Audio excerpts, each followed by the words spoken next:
What's going on, America? Welcome to Kevin's Corner, where I try to make sense out of nonsense. And you know what doesn't make sense to me?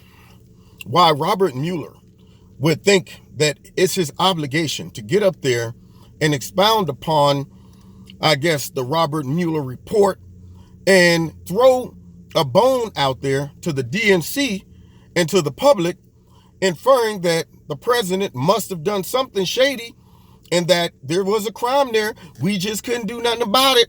Therefore, somebody greater than us would have to take up the case. Hint, hint, the wink. He might as well gave him the wink and the gun.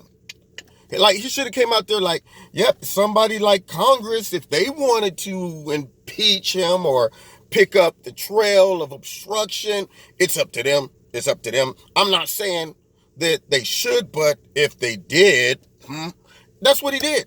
He comes out and he's talking about the report and he gives a summary. He talked about the DNC allegedly having their servers hacked, which I don't understand how you could come to that conclusion when you never evaluated their servers. They still don't know where it's at. So that's my first question. How did you know that, Robbie? Secondly, he talks about some ads that were taken out by some Russians posing to be Americans. So what? Then he goes into the real thing that he wanted to emphasize, which is obstruction. And he did everything he could to infer that obstruction took place. He talks about how there was no evidence that the president did not commit a crime, because if there were some evidence showing that, or if there wasn't some evidence that he didn't do anything, he would have said that. So what's the opposite of that? Then you're saying by default, he committed a crime. That's what he's saying. So it's like, there was no, if we would have known that the president did not commit a crime, we would have said that. So the other alternative is he had committed a crime. That's what he's saying. And he never even mentioned, then he goes into the statute that says you can't indict a sitting president. And I'm thinking to myself, did you also mention the conversation that you had with Barr when you told him that your decision not to indict over obstruction was not based upon that statute? So he made it seem like his sole decision not to indict the president concerning obstruction of justice was because his hands were tied. He couldn't do it. And that's why he decided to leave it alone. But if that's the case, then why did you lay out a whole case of things that you felt could have been obstruction of justice, only to conclude, I can't do anything about it, so I'm just letting y'all know. But I'm not saying I'm going to indict him. I'm just saying you just might need to know this information. What he did is he laid that out there so that the Congress can pursue impeachment. But it's sad because even after that, he goes on to talk about, the Constitution requires the Department of Justice to not accuse somebody of something if you can't take them to court.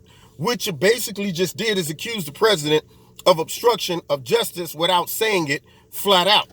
So that's what he did. He was like, yeah, basically he obstructed justice, but, we couldn't do nothing about it. So I'm just letting y'all know. I don't know what the heck was even the purpose of the whole investigation. Here's my thing.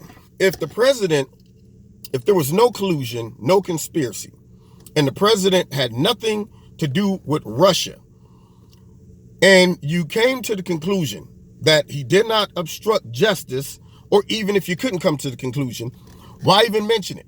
And if the president wasn't under investigation, why are you even talking about what the president did in regards to what you feel might have been obstruction of justice? I thought that you were just pursuing the whole issue of Russia and their interference and whether Trump's campaign had something to do with it. So he pivots into obstruction. And then he goes on to say something to the nature of another entity would have to pick up, an investigation. He said, let me see how he put it. He said, basically, he was bound by the policy because indicting the president wasn't an option. But he said that you cannot indict the president. There are other entities that would have to pursue consequences if they felt that the president had some wrongdoing. Now, what that does subliminally says that the House needs to go ahead and start impeachment, which makes me wonder why Robert Mueller would wait until AG Barr's in Alaska, the president's out of town. He goes out, he makes this statement, and he's basically telling the Congress to go ahead and start impeachment, and I'm out of here. You know, y'all don't have to even bring me in to testify under oath. I'm giving you the green light to do it. Now, is AG Barr trying to stick it to the president? I mean, not AG Barr, but is Mueller trying to stick it to the president? I think he is. I think Mueller would love the president to be impeached because perhaps maybe Mueller might be trying to cover up some of the other stuff that's coming down the pipeline. Hurry up, impeach. I did everything I could besides just straight flat out tell y'all to do it, because perhaps if you don't do it and he continues to be president, he's going to go ahead and allow this investigation that's going to prove that a lot of my buddies were involved in some garbage. So y'all need to stop this. Hint, hint, somebody do something. I did everything I could. It's out of my hands now, but I'm going to give y'all a going away gift by coming out with an unnecessary press conference for all I care. All he did basically was try to undermine everything AG Barr has been saying. I'm amazed that AG Barr and the Department of Justice even green-lighted this. Did they read it? I mean, did they just trust him to get out there and say what he said and was going to be fair and support all the talking points of Barr? Or did they look at what he was going to say and say, hey, dude, what are you talking about? Don't get out there and try to infer that the president obstructed justice. You better come with either black or white. He did everything he could to suggest that the president needs to be impeached. He better, you know what? Maybe, just maybe, he might be swept up in all of that too. Because my gut tells me if he was true to the game and he was honest, he would have also looked at the beginning of how this investigation started, all the surrounding factors, and would have been dragging some of the real criminals in to have a little talk with them, but he didn't. So then the next question is, why didn't you do it? When did you know that the president wasn't involved in no conspiracy?